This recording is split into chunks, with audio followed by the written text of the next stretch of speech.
Hindi tayo dapat masiyahan sa mga bagay na pwede na yan. Yun yung sa English ang tawag ay mediocre. No? Kung pwede mong gawing 100%, don't be satisfied with 80%.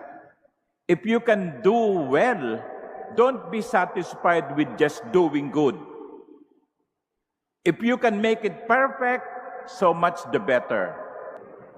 Dapat mataas din ang expectation natin sa ating sarili.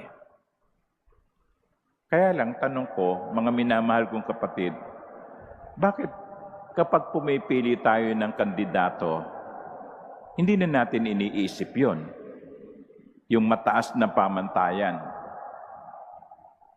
Sinasabi natin, yan ang boboto ko kasi pogi. Ayun. Ayan ang boboto ko kasi magaling magpatawa. Hindi.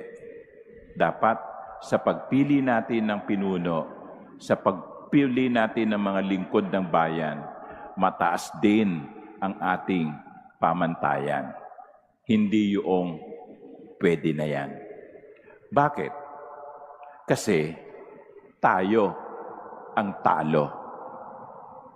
Tayo ang lugi kapag pinag-ubra natin yung mga taong pwede na yan. Sino ang nanakawan? Tayo, ang bayan. Sino ang lolokohin? Tayo, ang bayan. Sino ang lugi? Tayo, ang bayan. Mataas ang pamantayan ni Jesus. Mataas ang pamantayan ng Diyos. Mataas din dapat ang pamantayan natin sa ating sarili.